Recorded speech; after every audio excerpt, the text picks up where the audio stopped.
it's time to start Dishin Days with your hosts, Tony Moore, Michael Mattis, Justin Lee Hareld, and Araceli Aviles. And now, let's dish. Why, hello, everyone. Happy Sunday. Welcome to Dishin Days, where we're serving up a full dish of this week's episodes of Peacock's exclusive #1 award-winning Christmas holly jolly hit soap opera, Days of Our Lives. If you haven't already, make sure you like us and follow us on all social media platforms. We are Dishin Days Show on Facebook and Dishin Days on Instagram, Twitter, X, and Threads. Also, make sure you subscribe to our YouTube channel. Just an hour ago, we dropped a whole bunch of new videos that you hadn't been able to see because you weren't one of our exclusive members. So make sure you check that out on our YouTube channel. Hit the subscribe button, or if you would like to be one of our exclusive members and check out those videos first and participate in many of our virtual events, hit the join button and join us for some wonderful, memorable dishing moments. Yeah. We'll go with that. Also, make sure you find us on your favorite podcast station. We're on Google Podcasts, Spotify, Apple Podcasts, and iHeartRadio. And for those of you who are listening to us or watching us on Spotify, you can now watch us because we can upload the video. Oh, look, that looks good. Okay. Well, thanks, Dylan Matthews, for joining in. We appreciate you as one of our new members now. Yay. Yay. Also, make sure you show some holly jolly merry love to our former co-host and my chocolate twin, James Lott Jr., who is serving up a couple of forks, knives, and spoons of his own. Check out his original dramas and also a recap of the other soap operas, including Young and the Restless. I almost said Guiding Light. Oh, I wish. Young and the Restless, Bold and the Beautiful, and General Hospital all can be found on JLJ Media on YouTube or where podcasts can be found, because James Lott Jr. is the oldest friend that I have that remembers when the first soap opera character was created. There we go. And also make sure you tell us your thoughts throughout the show. If you can participate in our chat, or if you're watching us later, why don't you comment below? And we are all in the Christmas spirit, seeing as how Christmas is this week. If you have not already, make sure you get those letters to Santa, so that way you will not be left with a lump of coal underneath the tree. There's that. Me World, thank you for always spending your money. Maybe one day you'll actually spend it towards a membership. But he says, as always, Merry Christmas, y'all. Sorry I'm late. So the pregnancy test kit to Sophia. Hope she ain't pregnant for her parents' sake. They attend my PTA meetings. Thank you so much, Me World, for always entering the chat, not only with Greene, but with also a witty comment. Michael Mattis is not here with us because he has already started drinking the spiked eggnog and hopped on a plane with Bimby to go spend the Christmas holidays with his family. So shout out to Michael Mattis and his family, and I hope you are enjoying all of the Bob Evans and Cracker Barrel, right? I know, and Waffle House that your heart can contain. He already went someplace. I can't remember. It's on his Instagram. I was like, oh, I've never heard of this place. So it must be a Midwestern restaurant or something. Because he was the bag or something. He did post that. He did. Also, this will be our last show for the holidays. We will return on January 12th in the new year. So we're going to take a little break after this show, and we'll be back on the 12th. Yeah. Looking forward to it. And of course, entering the chat, my mother, who has finally up to date on days. She wants to say hello, everyone. Happy holidays. Wishing everyone a Merry Christmas and a Happy New Year. I am back. My vacation is over until January. Hey, Mama Moore. Hello, Mama. All right, you guys, what did we think of this week's episodes of Days of Our Lives? All right, hold on. Let me get into the spirit here. Huh? All right, I'm good. Good. I think it was one of those weeks where everyone was on and like Mhm. everything was crammed in a good way. An episode here for this, 2 episodes for this storyline, and half an episode for this one. It was a good mix. I liked it. Yeah. Mm-hmm. I thought it was a good mix. It's I kind of sad that we didn't get like a lot of Christmassy stuff to cover, but next week. So Yeah. It was cute.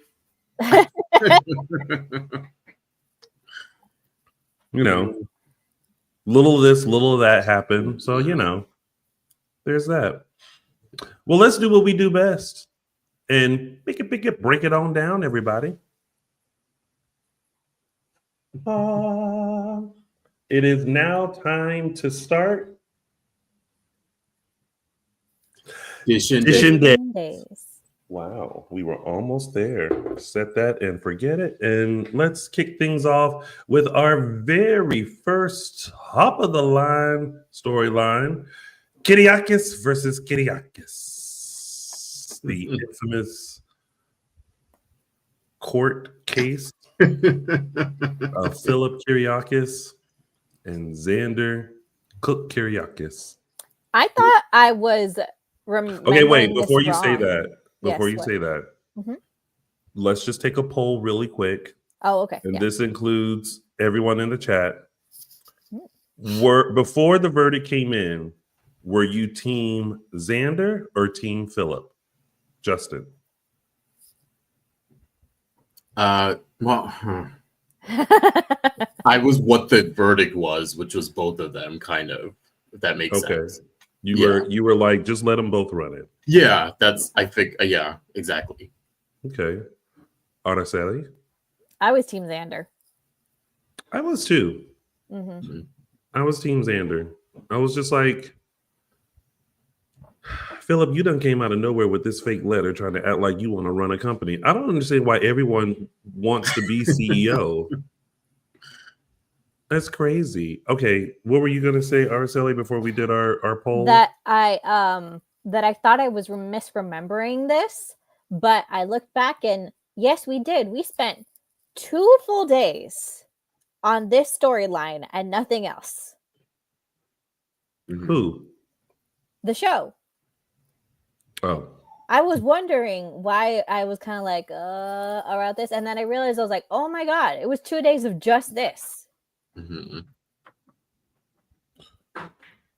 I'll say shout out to the MVP, which was Belle, I think, and Martha Madison. I think she like stole the show for this court case. I think it was a nice way of like getting Belle back into the mix. I know she had been on for a couple of weeks before that, but a lot of that was like closing out the Sean stuff. So I liked this, so that she's back kind of in a nice way and being a lawyer and I'll never understand why they move out of Salem, because they hadn't been in Salem for like 2 seconds before Belle had 2 cases and Sean got his old job back. So yeah, I think in Belle was Salem, the MVP. you're never without work.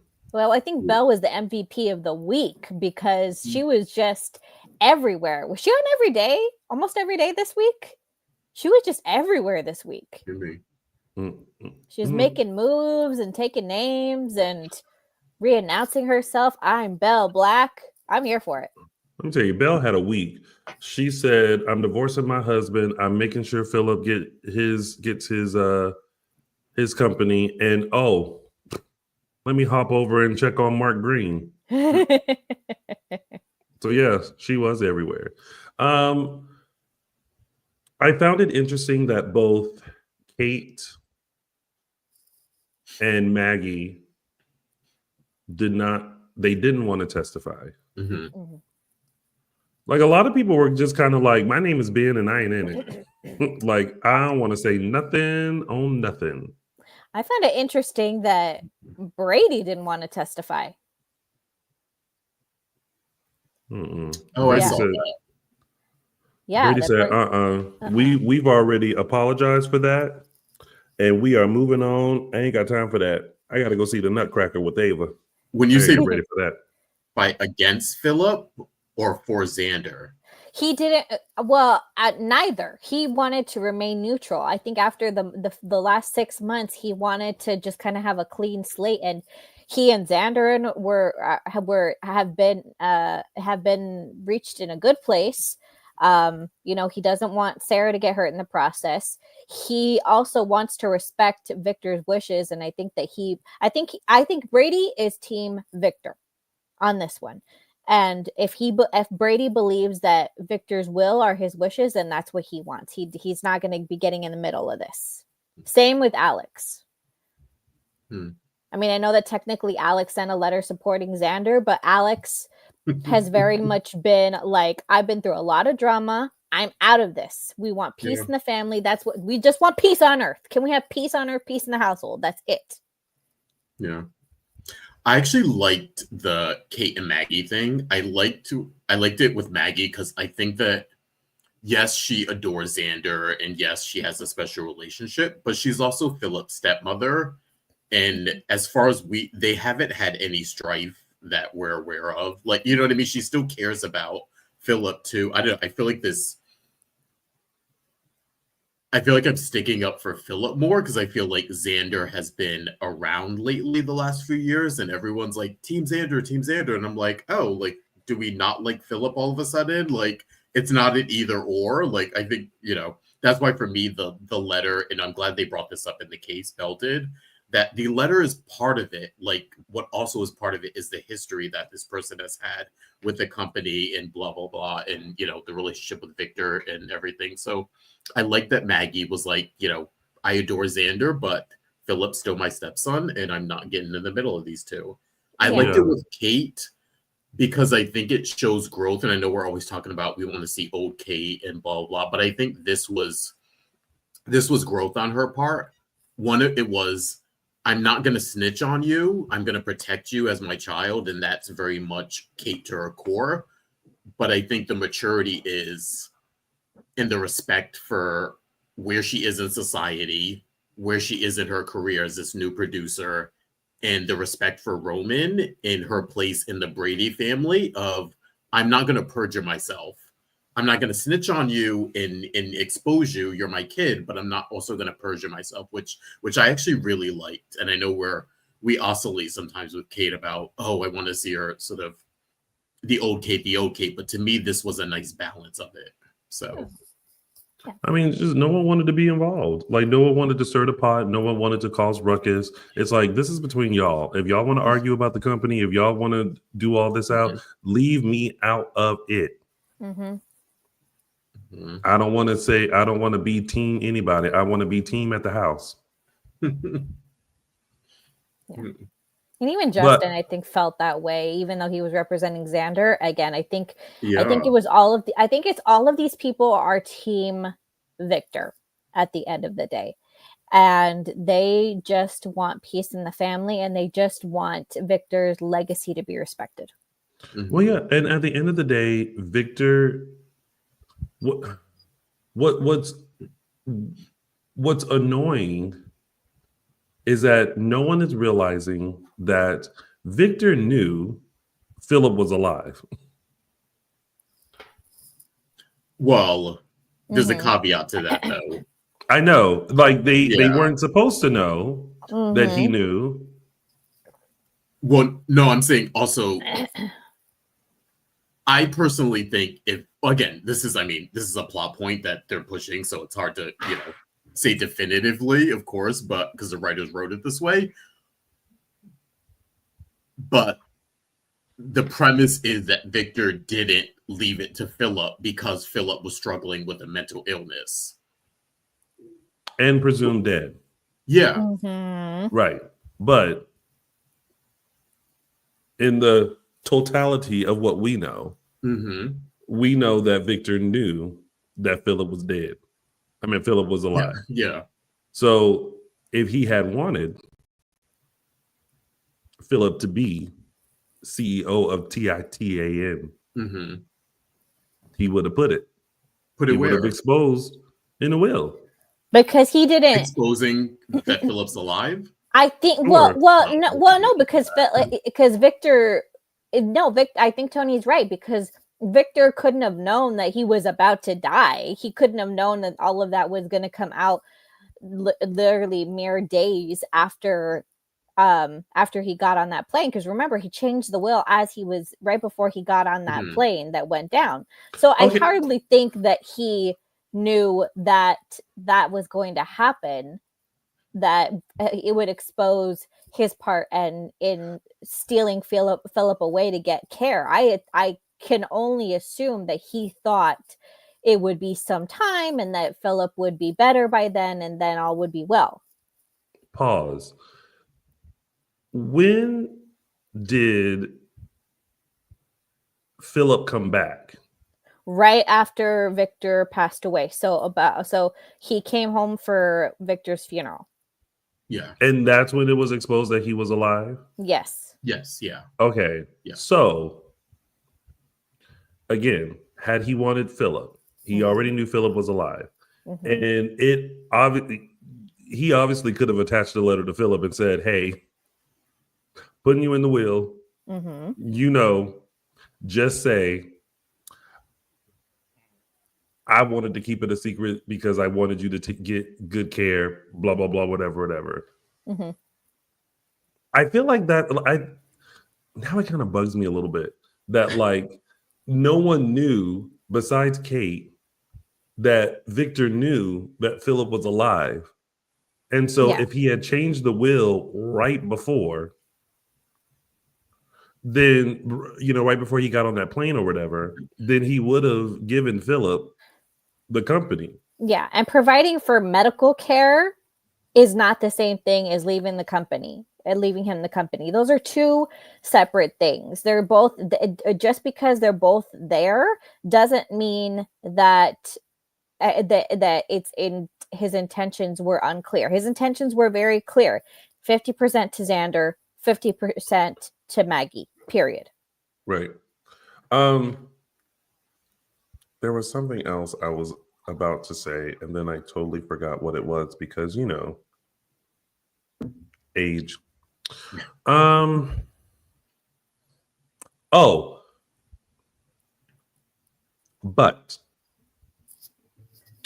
the question is, what is the real reason Vivian created this letter? I know it seems like it's so that Philip can be the rightful heir of Titan. And she can get a cut. To hold something over Philip's head? I feel like there has to be more to this. Oh, really? Because why go through, why? Never mind. It is days. Sometimes it just is what it is. Well, I think part of it is the money she would get, her cut, and part of it is cementing Philip as the CEO. And then we know she loves Philip. She thinks of him as a son, even though he's not her son. But Vivian, you've been living a good life this whole time. You don't need Victor's money. Well, Vivian doesn't need. I think she does need. I think she's not getting money from Stefan. Oh. She's not getting the Demira fortune. She's not. I don't know. Vivian doesn't need to do a lot of things. She just does them. I don't think she's as rich as she used to be. I think any power. Again, remember, she also lost out on Vic. Remember, she had that little scheme when Victor died about trying to get money then, and that didn't work out for her. So I feel like this is her way in that is probably more, not legitimate, but it's more believable. Than her going after it herself? Yeah. It's like, I failed that part. Let me, onto plan B, let me get Philip in there and I can at least get a cut. Let me tell you who doesn't want all that exposed is Kate. Kate snatched that phone from Roman so quick. She said, Vivian, don't you call my husband again, okay? And then she didn't go, you have to pay close attention. Because she Vivian, do not call here again. I am so sorry that why I don't understand. Do you smell that? I know. It's like Roman and then she's like, listen here, hussy. I'm like, nothing. I'm like, Roman, did you not realize she? Yep. Yeah. But I also don't know if the funny thing is I think Vivian, I guess of course we know why she's calling Roman. Mm-hmm. Also, I think Roman would have called her bluff. You know, I don't think Roman's the same Roman he was 10 years ago. I think, you know, not that he would approve of Kate lying, but you know, he's been down to lie for Philip before and keep some secrets. So I don't know if Roman would be rushing into the court to stick up for Xander. Do you know what I mean? Exactly. It's like, okay, well, you know, you got I guess you're playing the morality card that Roman would say this is wrong and you know, we can't do, you know, we must, you know, tell the truth. But Roman is not gonna rush in. He knows who he married. Yeah. And as long as Kate is not poisoning any biscuits or anything like that, he's fine. They're on solid ground. Yeah, I don't think Roman would have made that big a deal out of it, honestly. Yeah. Yeah, it was more to protect him for it's deniability. She's offering him deniability. Yeah. Honestly, she probably would have had better luck if she called Xander and said, "Listen, cut me a check and I'll help you win your case." That would have probably benefited her more. That's true. But you know, she's still got some loyalty to Philip, I guess.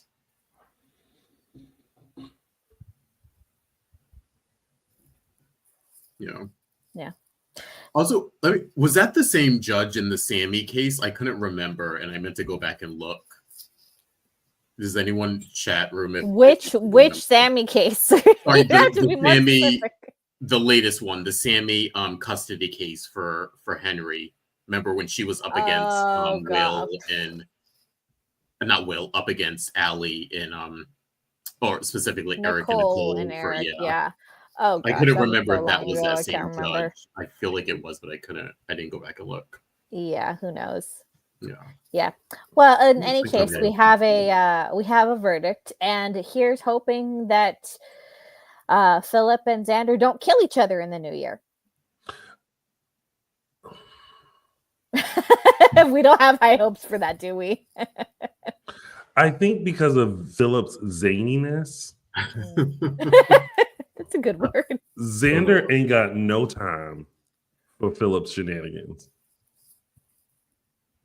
Let's shake on it.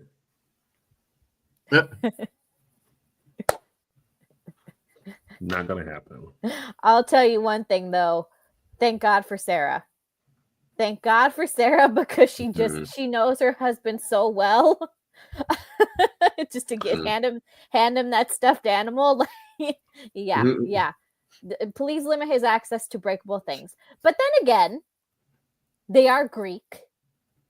So they got breakable plates. I imagine they have breakable plates around the house to at their disposal. So I don't know. I like the decision. I actually think the decision was fair, all things considered. Like when you take in the totality of both of these people and their histories and relationships, I was like, okay, that's fair.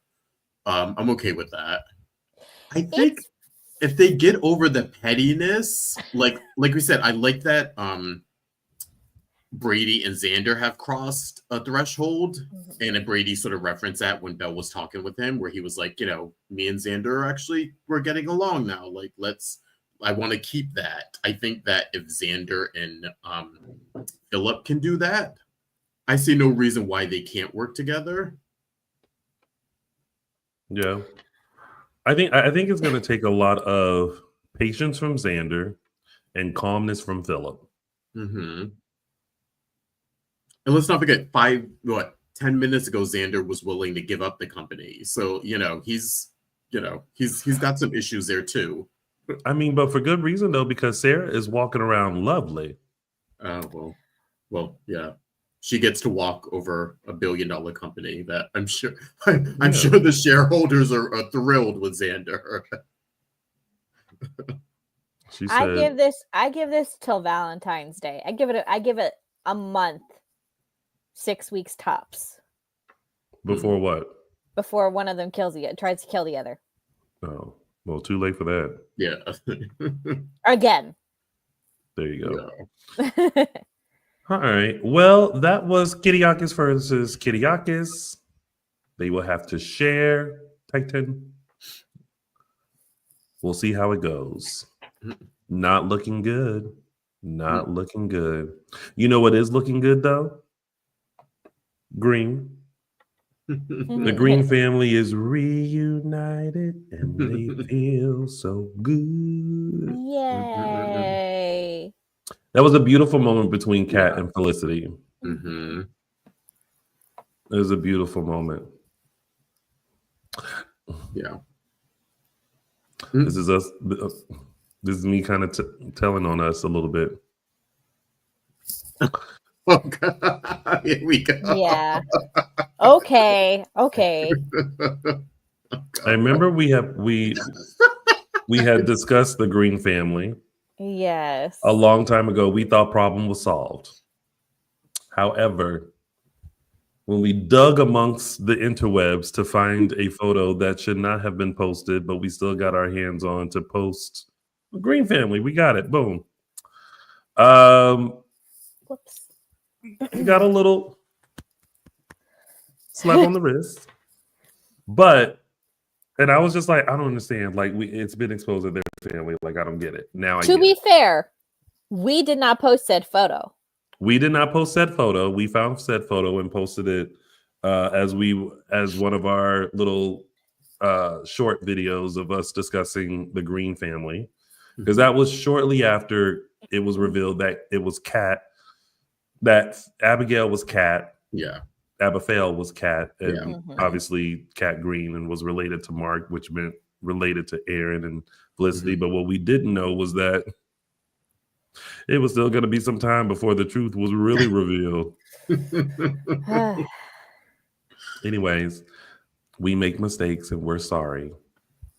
But beautiful moment between them, between Kat and Felicity.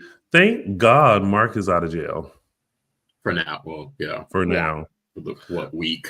He can celebrate Christmas before he goes back in. I mean, that seems fair.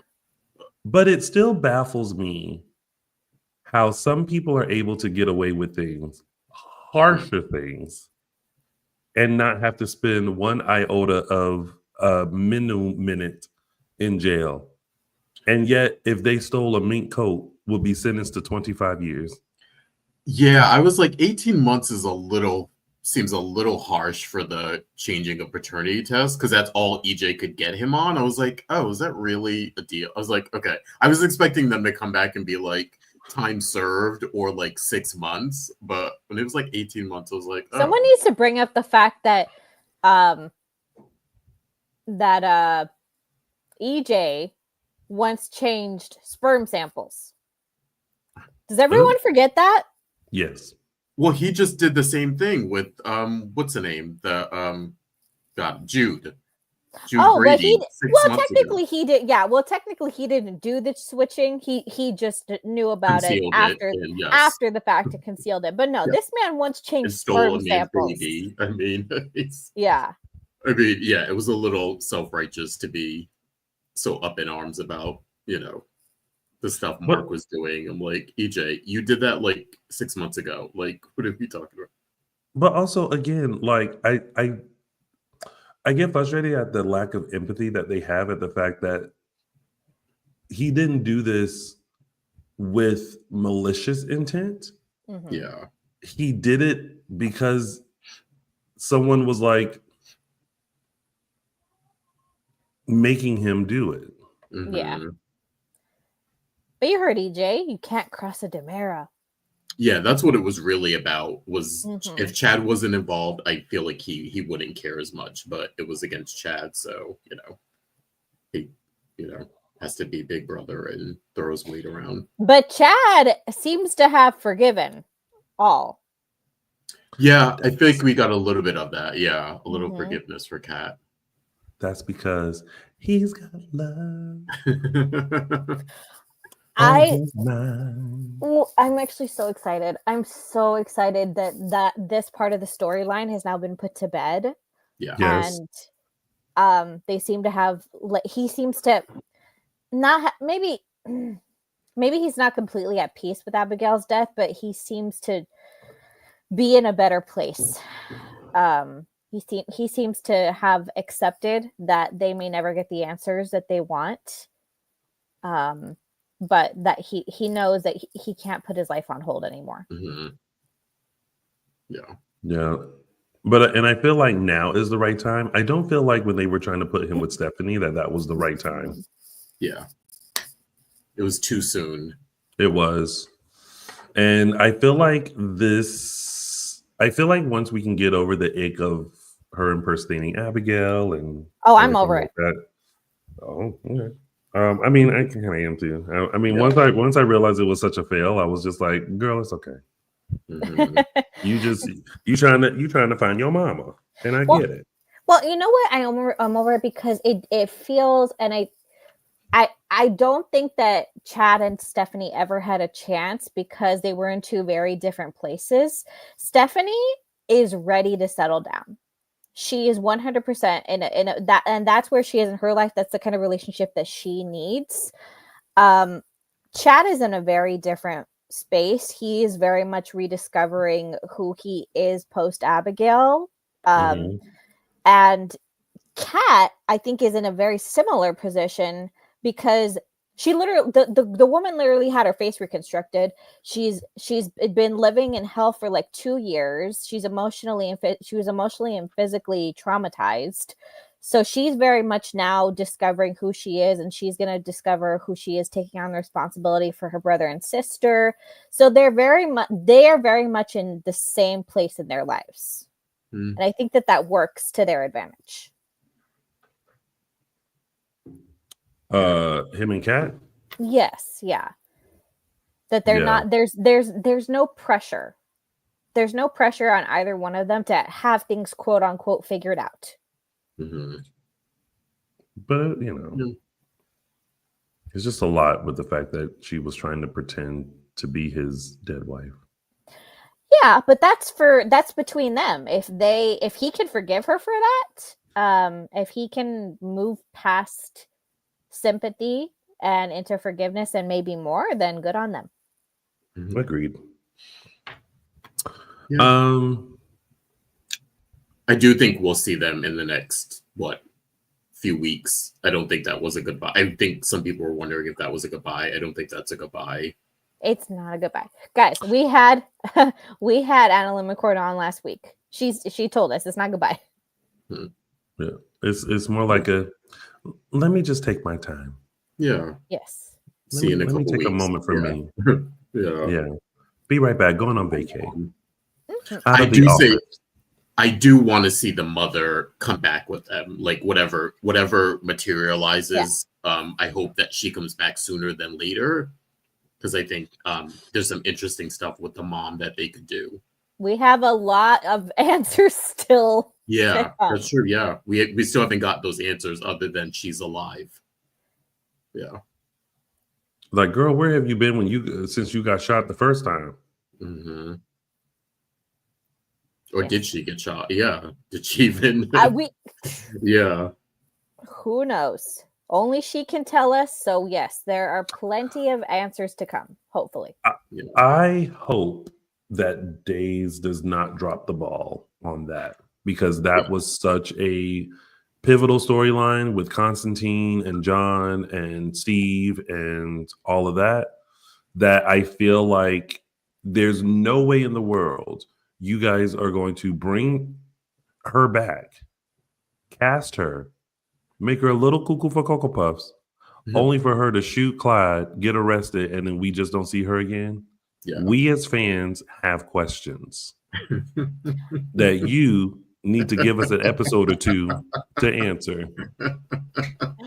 I don't care. It can be behind the jail cell. Well, I suspect the fact that we've taken our time with this storyline. I have faith that that will happen, Tony, because I hope so. Because we have taken our time with it. I want to see the pan that says Vancouver, and it's her walking up to the jail cell with the Greene family there intact, and then she just sits and she's like, "Let me tell you what happened." Cut to commercial. Let me go grab a snack, and then come back, and I need you for the next episode and a half to let me know the tea. And I need Mark in the jail cell next to her or something, so that way he don't miss it. In a jail cell next to her. I'm just saying.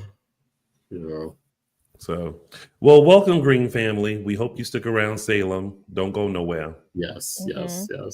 Because I actually really like them. I like them as a group. I also like them individually. Aaron has great solid ties, especially with like the teen scene. Kat has good solid ties with Chad. Yeah. Good on Aaron for asking for help too. Yeah. Because when Belle came in, I was a little like, oh, nice to see Belle, but I didn't immediately make the connection between Tate until she said it, and I was like, oh, cool. Yeah. Yes.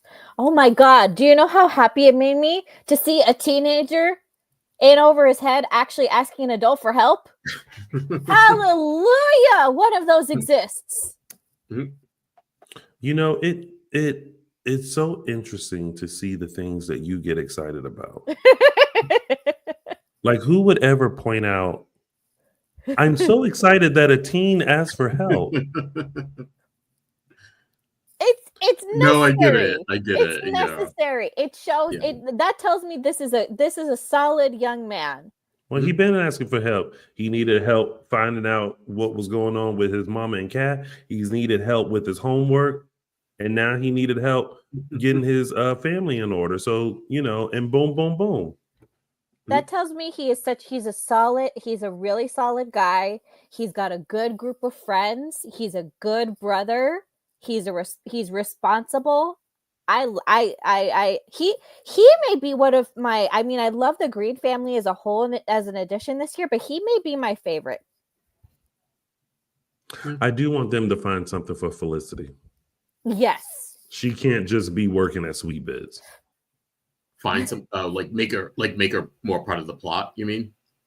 Something, because everybody else got something. Yeah. The Greene family is a mess. Like, and then all of a sudden it's just like you can hear that chaotic music that like and then here comes Felicity. Got cookies for you. I need her to be a part of some mess too. Crazy. Well, that she is totally capable of telling it like it is, and absolutely. And the other way to bring down people's defenses is not necessarily alcohol. It is with sweets. Oh, you want a cookie? Here, let me hand you some. Tell me about your day. What's going on? Then she's going to get all the tea. That's how I do it. You do it with alcohol. I use all tools at my disposal. I don't know why you try to act like you avoid, like, if there was a choice between alcohol and cookies, you gonna choose cookies? Luckily, it's Christmas time. You can have both.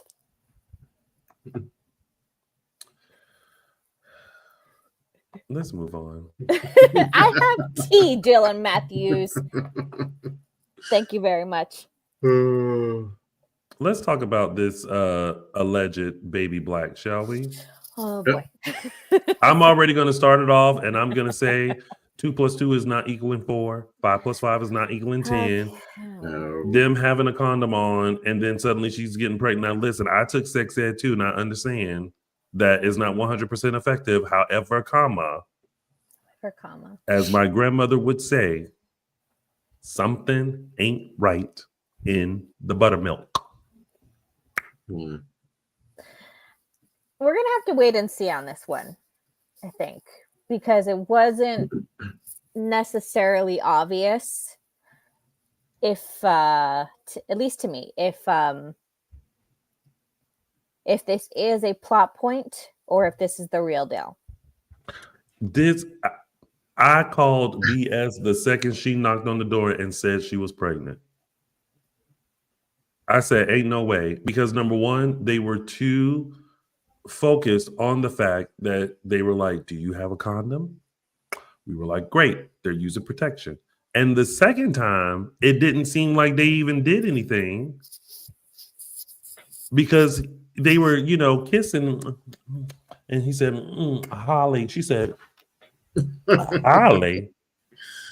And nothing happened. So I'm sitting over here like, okay, y'all had did it one time with the condom.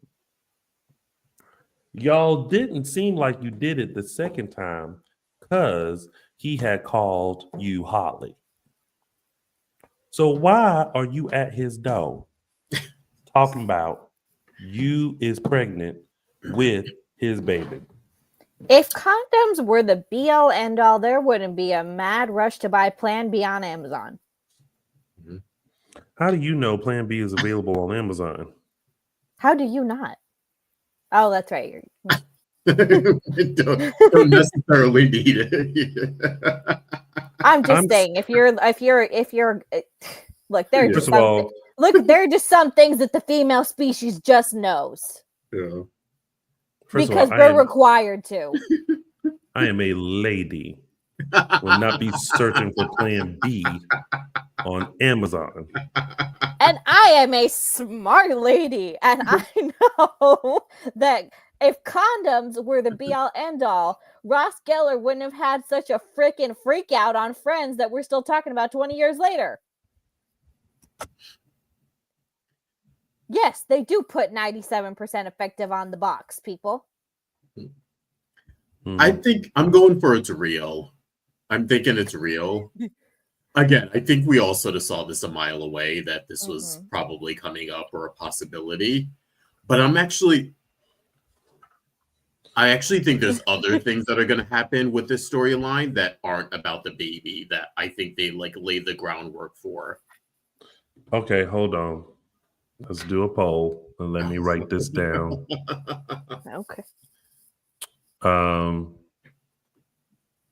Justin. Mm-hmm. Do you think Sophia is really pregnant? Yes. Araceli? Yes. Tony? Hell no.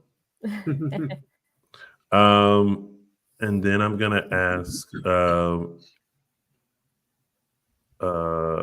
gonna put a poll up after this to ask the people if you guys want to weigh in now. Let us know if you think Sophia is really pregnant. I feel like they about to take it back old school, and little Miss Sophia is gonna be faking a pregnancy. Oh. I would say I would agree with that, if not for the fact that she is 17 and seems to have very difficult parents. Because this is not the first time that she has mentioned that her parents are extremely difficult on her.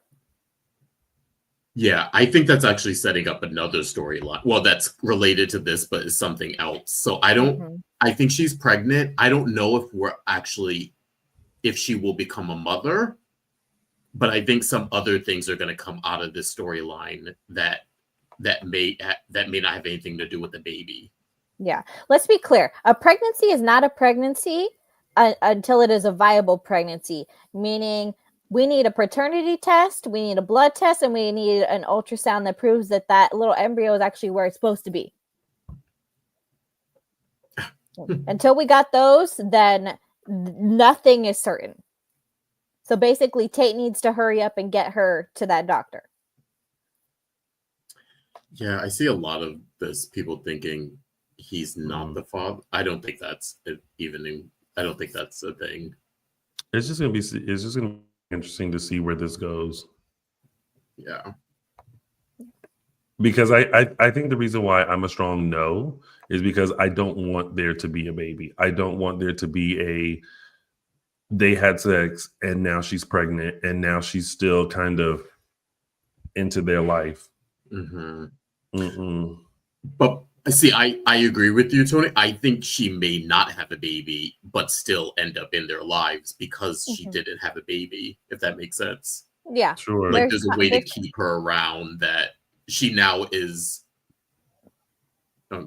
what's the term? Tied to them. There's emotional. Yeah, she's tied to him whether she has a baby or not, or gives birth, I'll say. Yeah. Yeah, there's still very much emotional consequences to this, which, as Maggie said, she warned, this is what sex leads to. It's not necessarily to, the actual physical consequences. Is all of the emotional baggage that you are not ready for, children. Well, we see it's also creeping in when this actually surprised me. I thought this was going to go one way when they were talking about getting an abortion and they were having the abortion talk about crossing state lines and how are we going to do it. And I immediately thought like, okay, they're going to rope Holly into this because Holly needs to be an alibi. And then they did it. And I was like, ooh, okay, things are starting to crack now. If they're making a conscious choice to leave Holly out of this. This is the conflict now of whether now that made me think like, oh, she doesn't need to have the baby. She's already going to mess them up somehow, whether there's a baby or not. Yeah. So yeah. It's like, girl, get over what they did. Get over yourself. Yeah. He called your name during sex. I promise you, he's not into her anymore. Oh my God. But on top of that, like I said, she had wanted to do that since she took her little fast tail on that ferry to Smith Island to open the door and see a half-naked Tate doing push-ups in the morning. Not stressing though.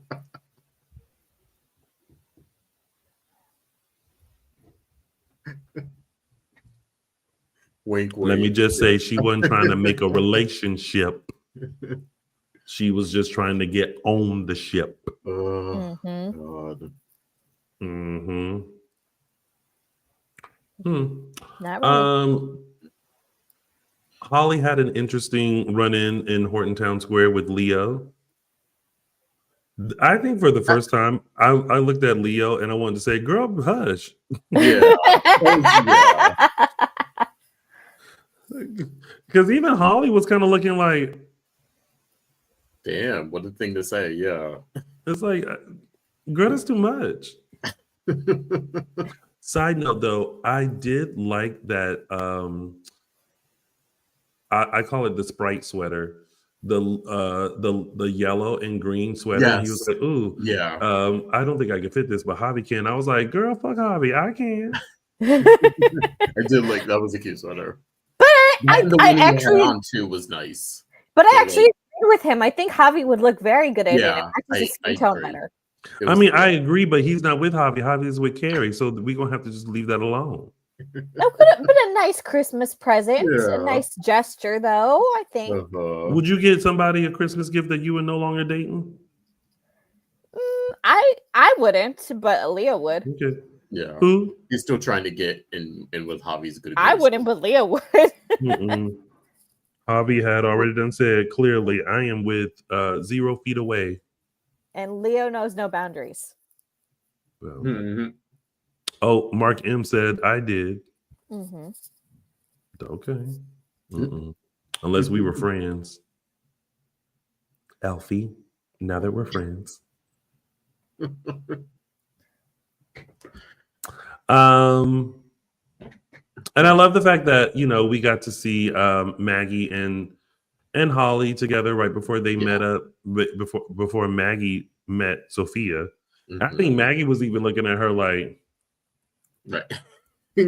Girl, you don't need to be friends with her. Yeah. You know, she had that grandma look when your grandmama meet your friends. Mm-hmm. And she's very cordial to them, like, oh, okay, how you doing? All right. She was like, she seemed, or that was nice of her, it seems, or however she worded it was like, yeah. But that's when, as soon as they leave, your grandma will lean into you and say, don't you be around that woman. Well, yeah, once you met her, yeah. Yeah. Don't you stay around that girl. That girl looked like something ain't right with her. She got that spirit. You know, then they shake it off. Mm-hmm.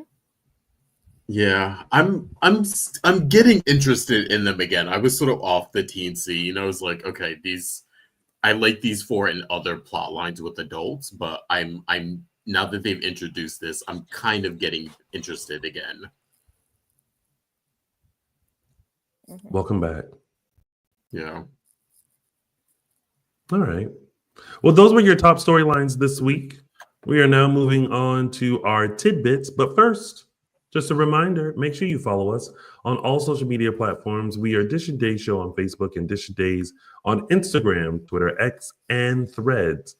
Also, make sure you subscribe to our YouTube channel. Today, we released a whole bunch of videos, including Those Were the Days Extended, Al Calderon giving us his top 5 list, along with Sherry Jimenez giving us her top 5 list. So a lot of videos that you hadn't been able to see because you weren't subscribed as a member.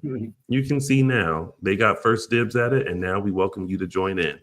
Speaking of joining in, if you want to join in as our exclusive member, go ahead and hit that join button and sign up now. Don't miss a preview of the videos to come, plus exclusive virtual events that you can attend as well. Thank you, Mama Bear, plus the wife, for joining. We appreciate you on that.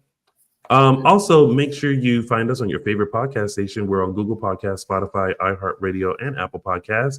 In case you need to take us on your long walk, make sure you do that. Just search Dishin Days.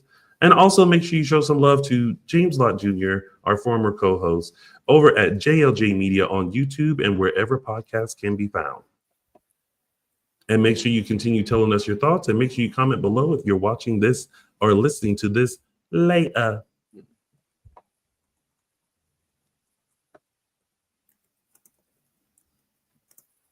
Oh, I guess I should post that, huh? Which one? But The happy hour. Yes. I'll post that for our members. Yeah. All right. Getting into our tidbits. Alex gets screwed. And not in the good way. Yeah. No. He's getting screwed in every way but the good way.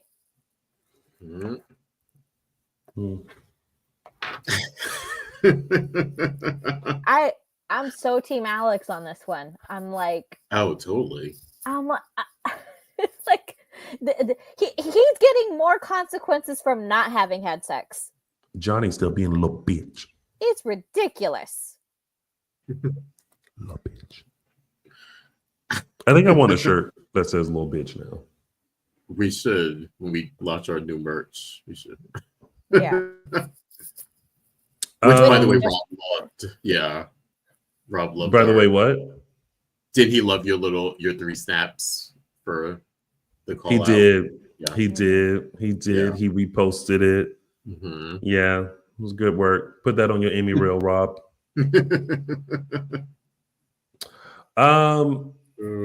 Raise your hand if you're over this. Yeah. I just wish that either the secret get exposed or like y'all just be quiet. Like I'm so tired of like now you got Alex acting like he's sleeping with everybody on the set, and it's just like Johnny breaking out in a cold sweat every time, you know, some Chanel's looking like what is going on. Joy's like just make Johnny, just keep your mouth shut. Yeah. Just shouldn't have did it in the first place. It's like, girl, like you tried to do eye for an eye, and you know what? As soon as it happened, you should have and you made up and you found out you was stupid. You should have said, okay, I messed up. Yeah. I got a little drunk. I was hurt and in my feelings, and I did whatever you did with her because we don't even know. I'm gonna tell you this: if they flash back to what they did, and we see dry hunching and a hard makeout, Oh my I God. am going to be upset. I'm going to be like, you mean this whole time? The whole time? The whole time? At this point, y'all might as well just had did it. Mm-hmm. It was a lot. Yeah. Now Stephanie's involved and she's hurt and Alex is crestfallen because Stephanie's hurt that he's left with Joy. I'm like, oh God. But funny enough, let me pose a question now. Because Alex is really hurt that he is lying to Stephanie, but to be fair, he made the choice. Yeah. To let the slight continue. Mm-hmm. He's surely having second thoughts about that now, but nevertheless, he seems to be sticking by his choice. So now he and Joy are in this lie together. Would we like to see something develop between Alex and Joy? No. I'm not opposed to it. No. I see potential there. I'm still team Alex and Stephanie. Oh, well, yeah. I would prefer Alex and Stephanie, but I'm not opposed to if Alex and Joy. No. Joy gonna have to find somebody else to do it.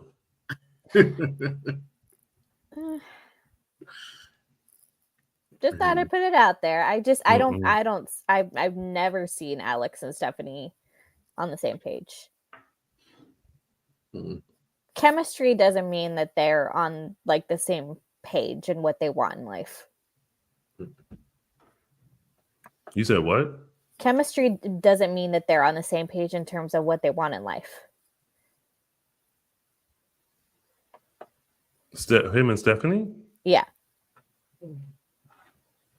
I've never seen them on equal footing in that respect.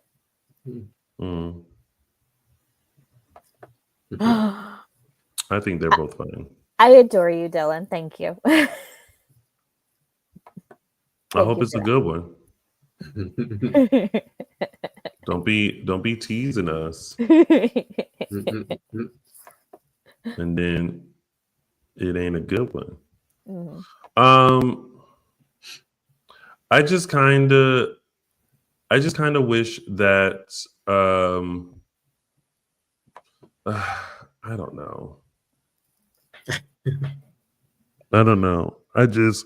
I'm just kind of ready for the ball to drop. I'm just ready for whatever is going to happen, and then let that be it. Yeah. Something else needs to happen with this storyline. Yeah, because now it's sort of affecting Alex just as much as it's affecting Johnny and Joy when they're the ones who did it. Like it just, it's not going off the rails, but it's taking a weird side detour that that's not needed. I just feel like Alex got dragged into something that he doesn't want to be in. It's like, why are you telling me? Why you? I don't want to be involved. I don't want to be involved. I don't want to be involved. Yeah. Thank you, but no, thank you.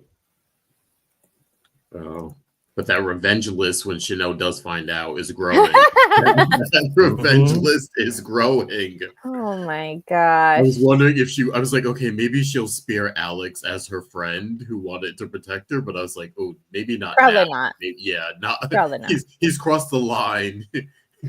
It's Johnny, maybe Joy and Alex are in the same boat because, again, I'd say Joy is kind of maybe the most innocent here, even though she did sleep with Johnny as far as we think.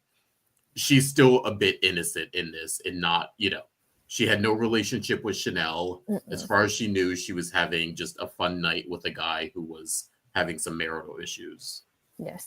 And she is trying. She keeps trying to extricate herself from this situation. But she also recognizes that she has a right to live her life the way she wants to. She is not the one who broke vows. Yeah. Yeah. I feel like we're gaining a lot of new members. Hello, new members. Yeah. Yay! Y'all make sure y'all go watch the first video so that you know what to do. The welcome video tells you gives you the link. Please don't share that link.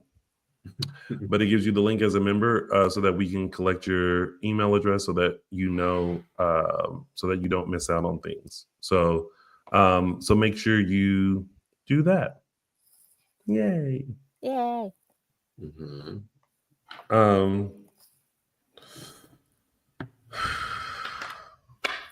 Okay, are we done with Alex getting screwed? That's it. in every way but the right one. Yes, right. Now listen, if we want to talk about that. Well, let's talk about laying Abigail to rest. I do think that was a great way of honoring her by putting things in the time capsule that, you know, from everyone that reminds them of her. I'm wondering if this is just a way as of right now to kind of just lay her to rest again, since y'all done stirred her up. Lost her, you know, gives them a peace of mind. It was nice, but while the whole thing was happening, I was like, okay, I am convinced more than ever she's alive, and they're putting her on ice, so to speak, in that they're gonna bring her back in a couple years. What? They're going to bring Abigail. I'm convinced because they did all this, that has now made me convinced that she, in fact, is alive. Oh, I totally believe that. Yeah. Oh, you think so? Yeah. I just think the way this whole thing concluded, it was sort of unnecessary to do all this if she isn't alive. Especially even with the Clyde stuff, I think is unnecessary. Yeah. There's no reason why he couldn't have told them where she was and still been killed. Like, you know what I mean? Like, there has to be a trade-off as to why you're keeping him alive, because even he's not dead now, which we kind of thought he was, but no, he's not. He's in a coma. So, you know, they're keeping him on ice. There's no reason he couldn't have said Abigail's body is so-and-so, and then Katerina could have came in 2 seconds later and still shot him, and we still would be in the same place we are now. So to me, the reason they did that is because she's actually alive. And then we have Jack and Jennifer. They're basically giving her a funeral to lay her to rest. And it's like, okay, well, she's definitely alive now. If you're doing all this to sort of keep up the pretense. I liked it. I appreciated it. I like that we got a I'm trying to remember. Was Missy involved? No, that was Katie, right? Yeah. He was playing Jennifer when Abigail was killed. Okay. Yes. Yeah, it was nice to see sort of Missy have sort of be part of that part of the storyline, I guess. I like that part of it. Yeah. I like them doing it together as a family, but in terms of like plot, it screamed to me like, you know, she's out there somewhere and you know, we're gonna put this to rest now at the moment, and Clyde's in you know a coma for however long, but we're definitely bringing her back. I agree. This is a pause because we got really sick and tired of the back and forth with Clyde. Yeah, we'll give it a little break and we'll pick it up later. And it was nice to have the Devereaux come together. Yeah, nice to see Chad.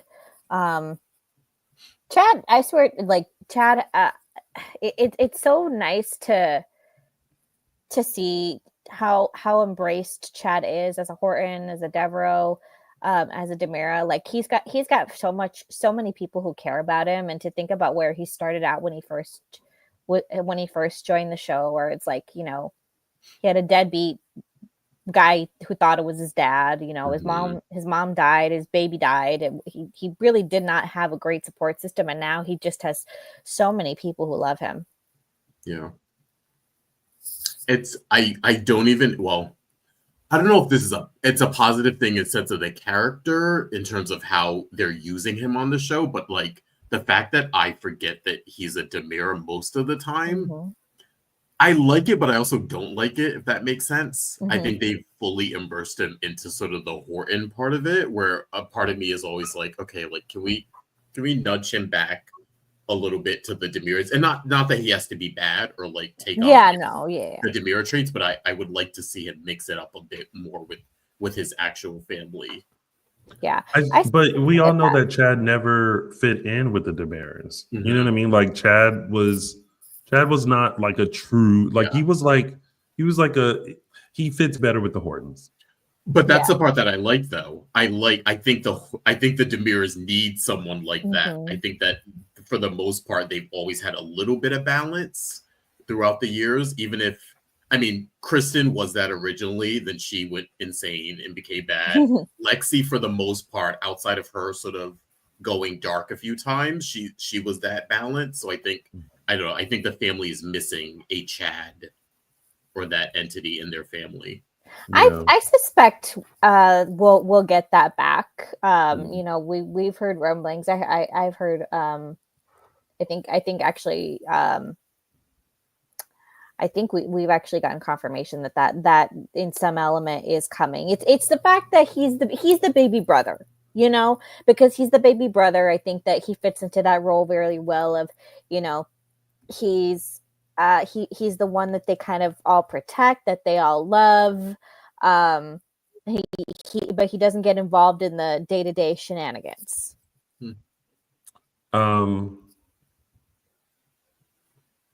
Yes. Yeah. Now on the other side of this, JJ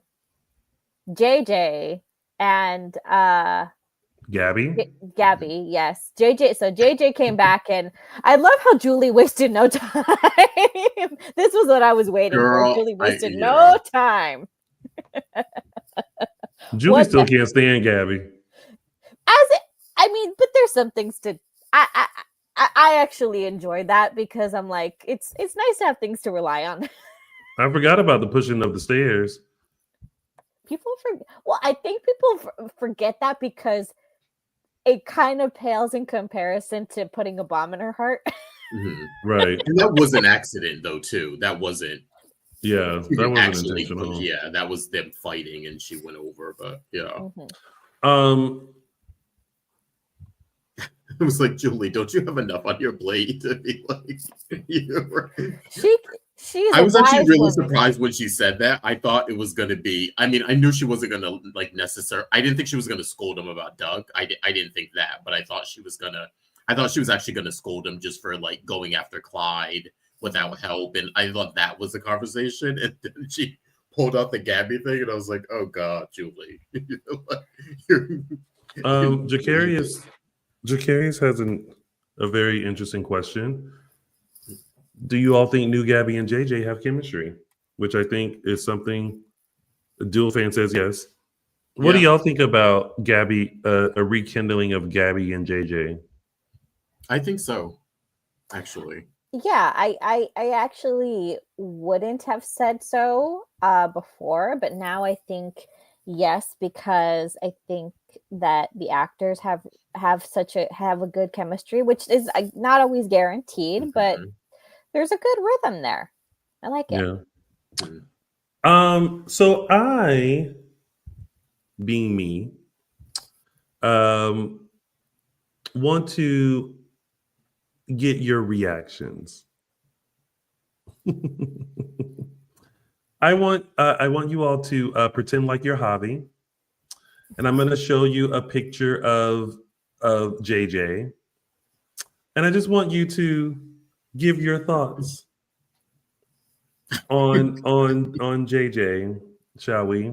I'm going to use a photo from Casey's Instagram, shot by Brad Everett Young. So let's see here. We should start with Araceli.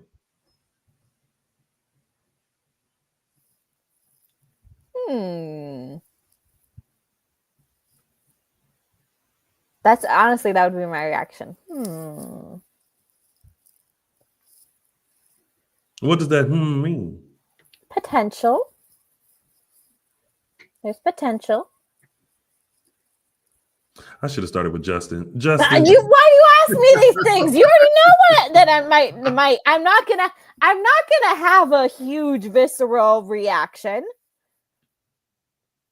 Justin, if I were Hobby, like I'm answering as Hobby, I'm Gabby. I pulled up this photo of JJ. What would your reaction be? I'd be like, oh, girl, he's cute. That would be it, because I actually don't think this is a great photo of Casey. I think Casey photographs much better than this photo. But I'd be like, from this photo, I'd be like, oh, girl, he's cute. This is why people spend so long picking the right photo for their dating profiles. I think I would have reacted just like Javi. I'd be like, girl, what are we doing? No, but Javi was not reacting to the photo of JJ. He was reacting to the fact that his newly single cousin spent the night in a hotel room with her ex and nothing happened. That's what he was reacting to. He was so after gaining all that info and then saw the photo, it was very much like he is a very handsome guy. Like why are we not why do you act like there ain't nothing there? He is cute. Look at them eyes, look at them cheeks, look at that skin. I'm actually gonna say unpopular opinion, but I think Casey and Sherry, I'm liking their chemistry better than I think he had with Camila, honestly. I think Camila's such a spitfire, and I think the opposite sort of attraction that they had back then was nice, and they did have chemistry. I'm not saying that, but I really like the chemistry of Sherry and what she's brought to Gabby, and we've talked about she's a little bit more mature, she's a little bit more calmer. I like that energy come up against what Casey always brings as JJ. Grown. Yeah. They're grown now. They're grown. Yeah. I actually really like it. Grown. That's grown energy. Well, because Camila's Gabby grew into a wildfire that there was no other place to go than to someone like Stefan. Yeah. Whereas JJ has always been very much more stable. At least the adult JJ has always been very that stable hand that's to guide. He's always been he's been mature. Again, I say adult JJ. I remember his teen years. Nobody needs to bring up his teen years. JJ as an adult, that's who he is. Yeah. I mean, I'm here for it. I'm here for JJ and Gabby. I think there's something about where they are now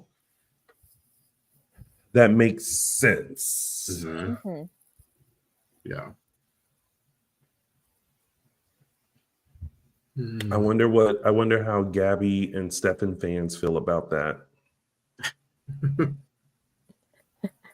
We said right now we are open. Yeah. Again, if they have chemistry, I'm fine with it. It's when you try to force down our throats people who don't have chemistry and couples that are icky that I have a problem with it. See my comments on GH. I don't know how you always seem to bring up General Hospital. And it's always a dig. When we're talking about days. Because you know what? This is our last show of 2024. And I am exuding my gratitude for Days. I am exuding my gratitude for Marnie and the casting team for understanding that chemistry matters. Well, let's move on to our last tidbit. Second to last. Second to last, sorry. No nutcracker. Okay. There is. Let me tell you, there's no nutcracker for two people. There's no nutcracker for Ava, and there's no nutcracker for me. Because Brady said, okay, and I quote, "This ain't a date. It's like going on a date with his friend Tony to the nutcracker." Well, guess who has not seen the nutcracker with Brady? Me. Tony, you are first the tamales and now this. You're really just killing the holiday spirit right now. First of all, I'm not thirsty for tamales. You want to shove tamales down my throat. Okay, I ain't asked for no tamale. I want to go see the Rat King, the Rat King and the Sugar Plum Fairies with Brady. It's the Mouse King. Rat, mouse, sugar plum, apples. Like Ava, I ain't see the nutcracker either. Okay, when did Brady buy these tickets? In the mid-90s? Like, there's no record of tickets anywhere. He just lost them, and that was it. There's no, let me check my email. There's no, let me call the box office. There's no. I was like, are they really going with this plot line? He just dropped the tickets, and that's it? There's no recourse whatsoever for tickets to the Nutcracker? Like, you know what my thought was? My thought was either one, they looked at that and they said, okay, y'all, how we gonna make this happen? Are we gonna catch them leaving? Like they're walking through Horton Town Square going to, and then we see them come back like that was great. Yeah. Do we put them in a theater? They ain't got no theater set. They weren't gonna build one for this 2-second one. A lot of people cheated by putting getting the doing a close up, putting them on the aisle or putting them in a box. Very easy to dress up a box. Get some velvet curtains, two wooden chairs. You put them there, they're there. I feel like they did this so that we can see them interact more. But I also feel like whoever that unknown number was that was asking about the date, who we all can suspect that it was probably Kristen DeMera. Because who else would be invested on that? Mm-hmm. Oh, no, I think it's not Kristen. You don't? No, definitely not. Who else cares that Brady and Ava went out on a date? I think that's what they're setting up for. That someone else besides Kristen cares. Oh, if it was Kristen, she would have been banging at the door. Kristen is not subtle. She's not sly. Kristen, she already just got finished bitch slapping Ava 2 days ago. She's not gonna send her an anonymous note. Yeah, Kristen, be like Elsa and let Brady go. Someone said Rachel. See, I wouldn't be surprised. Yeah, I wouldn't be surprised. Rachel. Yeah. Y'all forget this is the same girl who called an Uber. Yeah, that's right. By herself. But also remember, we got the fall preview, and there's something going on there that they sort of hinted at. So I think this is the start of that. Maybe. Who knows? I feel like, and I told y'all this off camera. I said, watch, these 2 weeks, we're going to miss a lot. Probably. But I'm okay as long as we get I want a nice, strong start to the new year. And a happy new year. Mm-hmm. Yeah, I think we're going to get that. Yeah, we will. No. Do we like Brady and Ava together? I'll kick it off. It's refreshing, to be honest. Yeah. It's refreshing to see two people who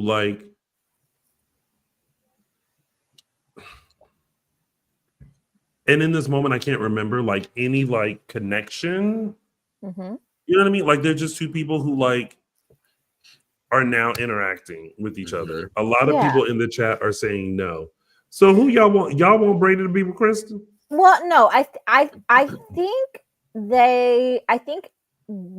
suspect that maybe our audience feels the way I do, is that we see the chemistry with them, but we could probably take them or leave them as a couple, because I could also see them being good friends, and that I'm also okay with that.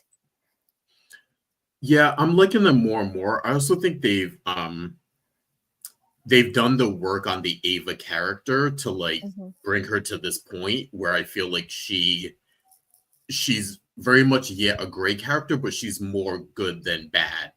I think she's crossed that line, and I think I saw a lot of people were like, "Oh, what's the difference if he's with Kristen or Ava?" I was like, "No, there's a big difference." Oh. Ava has matured a lot over the last few years. She's taken responsibility for her actions.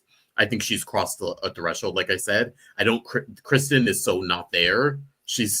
Kristen is still the same person she was. She hasn't matured a bit and hasn't done the work. I feel like showed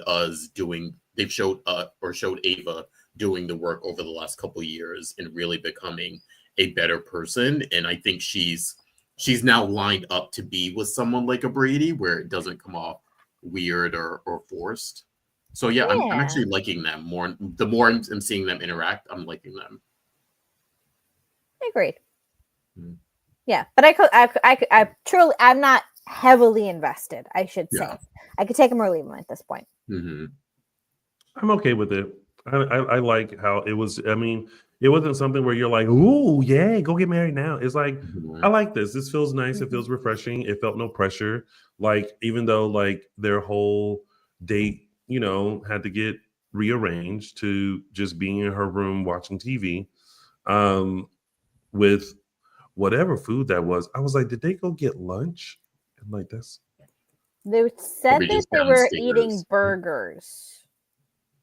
I assume just downstairs they went and got Brady Pub food. Yeah, that's good though. Yeah. So I mean, it's just refreshing to see them paired together and with two different people. That's all. I also think that they're gonna get. I feel like the Tate and Sophia stuff is gonna come into the mix here at some point. I think it's. I don't know. To me, it feels like they've been setting that up a lot. Yeah. And again, no, I don't read spoilers, but I'm getting the impression that Sophia is going to be with Ava. I'm getting that impression that something's going to happen where Sophia and Ava are going to be together. Yeah, because Ava is somebody that Sophia can confide in, and has Sophia saying her mother is not. I feel like they're dropping a lot of anvils about the pregnancy, and then the parents don't, and the parents are strict, and they would do this and that, and it's like, okay, well, yeah. Not the anvil. All right. Well, are we done with the Nutcracker? Yeah. Okay. Last but not least, Leo the Fencer. My first question is, Doug, you just got to Salem. How you know Leo? He overheard a conversation where they were talking about how Stephen Olsen and Leo were being confronted by Sierra and Lucas because Leo because Leo stole Abigail's jewelry when she died. So then you just go look him up and just go and be like, hey. Apparently. It's a pretty bold move. I was surprised. It makes no sense. Well, at least we got a little bit of more info with Doug now. I feel like supposedly he is running from something or someone and feels like he needs the money. To as far as he's telling us. I mean, we'll see how true that is in the next, I guess, few weeks, whatever. But so he's not just doing it because he's just a random thief who, wants to screw Julie over or something. It seems like he really needs an influx of cash where he needs to pay someone off or someone's after him or which doesn't make it right either way, but we're giving, at least we got some info on his character. I feel like they plopped him down and it's like, okay, well, what now? Yeah, this is the storyline that I don't want it slow. I need it to speed up a little bit. Same. That's how I feel. Mm-hmm. That is how I feel. I need them to give me to the next part. Yeah. Because if I see this,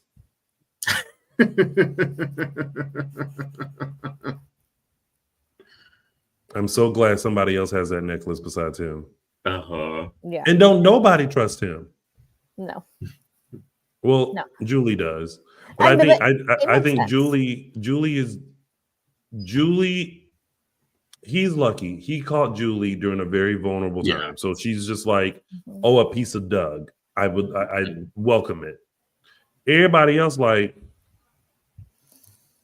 even Jennifer, she said, oh, thank you so much for the red velvet cookies. Oh, they were Doug's favorite. Oh, they're mine too. Jennifer said, I'm loving Jennifer. They're really using Missy great in this run. When they cut to her, if there was a meme that said "bitch please," that would be it. Because she literally looked at him like, I know you lying. Mm-hmm. And this is comes right on the heels of her trying to sort of get her point across to Julie, who's not trying to have it. And now learning that Doug came to see them straight from jail. Yeah. Oh, yes, that's right. She didn't know that part. Yeah. Mm. Oh, she's totally in now after hearing that. Before, I think she was like, part of it, I think she was humoring Hope, but also, like, I'll keep an eye on him, girl. Sure. But yeah, after hearing that, she's like, oh, she got him dead to rights. Very, very, very, very suspicious. Mm-hmm. Anyway. All right. But Leo's in the mix now. Yeah. And that was it. That was the week of Days of Our Lives, everybody. Mm-hmm. And now it's time for our segments. And we're going to start with mine, which is Tony's official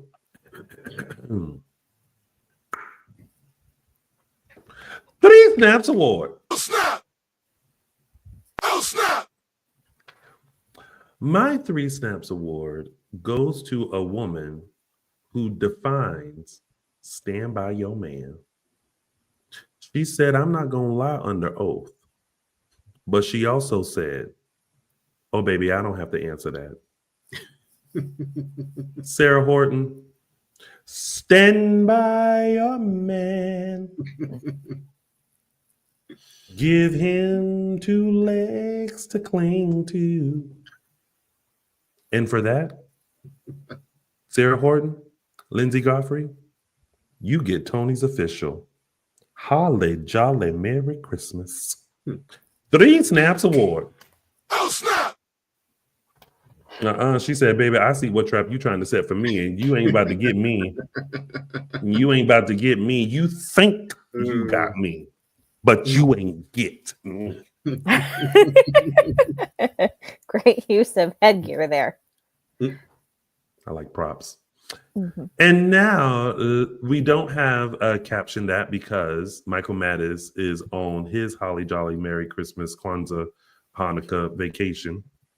But what we do have is a look back at those were the days.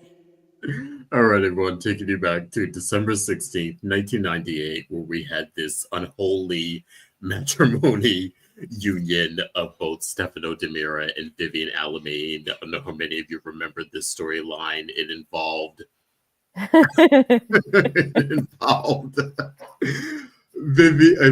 Vivian getting with a guy named Jonesy, and we find out what that was about, and then Stefano coming in after the wedding and wanting Vivian for himself for specific reasons. And to find those reasons, if you remember, we were releasing the Those Were Days Extended, where I go into sort of this fun, sort of wacky storyline that we got in the late 90s that sort of allowed us to be a little bit on Vivian's side during that time period. So go check it out if you remember. And that was December 16th, 1998. And of course, Those were the days. and now, ladies and gentlemen, It's a gift. And this week's It's a Gift, the final gift of 2024, goes to Miss Jennifer Rose, Horton Devereaux, and her bitch please look. not you stole my joke. Hey, I had this gift picked out before you said it. Not you stole. You know what? If Dylan Matthews had sent the gift in the right format, I would have posted that for you. That would be my It's a Gift for you.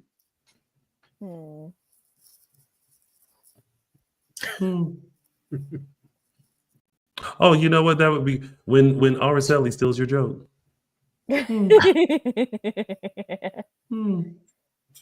Interesting. And that was It's a gift. And now it's time for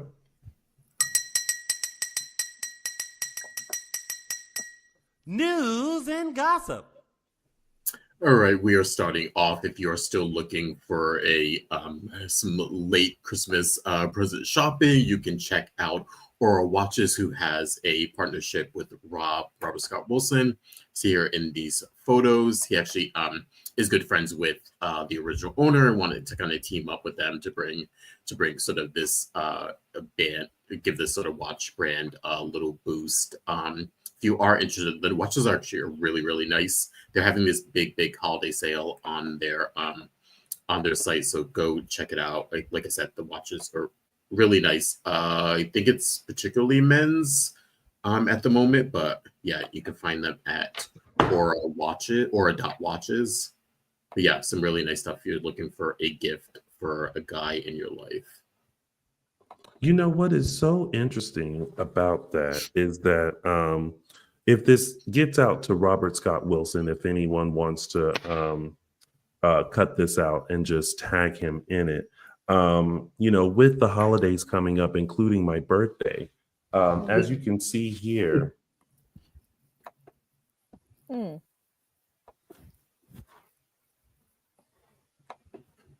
I don't have a watch. I mean, I could this will be my fake watch for right now. I can always, model watches, at Robert Scott if you want to send one like me. What a quinky dink. I'm just saying. Anyways, if you've been following the Day's social media page, the cast got in on some fun, playing a hilarious game, imitating each other. Brandon, Paul, Stacey, James, and JP couldn't help themselves in how they imitated each other as a character. Let us know who nailed their imitation the best. Yeah. Okay, I can't get over James Reynolds as Patch. That had me cracking up. You have kids? I don't even like kids. I know. Yeah. Can we? You gotta check it out. What if we did that? Can we imitate each other? Oh, look, we're looking for a fight. Let's keep going. Yeah. Let's end on a happy note, because this would not go well. Go ahead, Araceli. Let's keep this going. I agree with Justin. Yes. The cast also. This will be the last episode of Dishin Days ever. Y'all are the most boring group ever. We ever. No. Tony, we're trying to save this podcast. Yeah, no, self-preservation. Yeah. No, that means y'all have not a funny bone in your body. Move on. The cast also sat down to play a game of mystery question where each actor was asked a question and posed a question, not knowing who was going to answer it. So there will be surprises based on who you think said what. And congratulations to Paul Telfer for winning the cookie decorating contest. Paul thanked everyone who watched for voting for him, and there seemed to be a lot of good decorations going around, but ultimately, yes, Paul won that contest. Mm-hmm. And just dropping this morning, a friend of the show, Julie Dove, actually sat down with Maurice Bernard on his popular show podcast, State of Mind. The episode dropped this morning. Again, go check it out. I do know that Julie was sort of celebrating sobriety that she hit this past month, and so I'm guessing that is just one of the topics she will be discussing with Maurice. But go check out that interview. You can find it on his YouTube page under State of Mind on YouTube. Yay! Congratulations, Julie. Yes. And next up, we have a few reminders before we rest for the New Year's. So if you're saving your pennies for upcoming events, the day players will be coming to a city near you. They have shows in Charlotte, Atlanta, Nashville, Birmingham, Oklahoma City, Addison, Albany, New York, and Pottstown, Pennsylvania. So these are the for sure dates that they're coming to a city near you in 2025. If you are in the state, please just go ahead, make the trip, find your friends, find your online friends, get together. You who are in the chat right now, find your people that are in relatively a 200-mile radius, what have you, and go and have some fun in the new year. For tickets and information, go to thedayplayersband.com. And then we have our Cinco de Derby event that is happening with Starstruck Fan Events. That one is happening in the new year, April 5th through 6th. And this one is taking place at the Meadowlands Racetrack in New Jersey. And as you can see, with Paul Telfer, Lindsay Godfrey, Judy Evans, Matt Ashford, Julie Dove, and Remington Hoffman. All tickets and info, you can go to starstruckfanevents.com. All right. And that has been...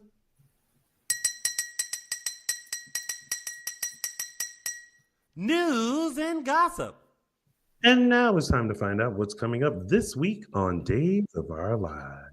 Tonight, you're going to be part of this wonderful Horton family tradition. Hanging of the Horton ornaments. Who wants to open presents? Let's see what we can do about getting you onto Santa's naughty list. Maybe you'd be interested in going out with me. Surprise! I love you. Merry Christmas, old friend. Merry Christmas. It's about coming home. The place where we all begin. Oh, this week is going to be the feels. And we've already posted our version of the Horton ornament hanging. So we'll make sure we post that again, but it's going to be Christmas week in Salem. Yes, encourage everybody to get some good rest. Sit down with some cocoa or a cup of coffee with Days of Our Lives. I also encourage anybody, I believe you still have access to it if you go to last season, to rewatch last season's Horton Christmas, because it was the last one with our dear Bill Hayes. And it was probably one of the best I've ever seen. Yeah. Well, I wish we could go back and watch a very Salem Christmas, but I know. That'd be great time to re-release it and put it out. Well, that has been Dishin Days, everybody. Our last show of 2024. Before we sign off, I just want to thank you guys for your continued support this year. Thank you so much for tuning in to Dishin Days every Sunday, because we have basically been here every Sunday, but we're going to take a little break and be back in 2025 to give you all of our thoughts on all the stunt shows and shenanigans that are happening in Salem. So thank you. Before we head out, though, Justin Lee Hareld, where can they find you? Find me on Instagram at Justin Lee Hareld. Araceli? You can find me on Instagram and Twitter at Tia323 Araceli. And of course, you can find me, Michael Mattis. Go show him some love this holiday season at ML Mattis on Instagram and Twitter. And you can find me on all social media platforms at Lounging with Tony. And you can find us at Dishin Days Show on Facebook and Dishin Days on Instagram, Twitter, X, and Threads.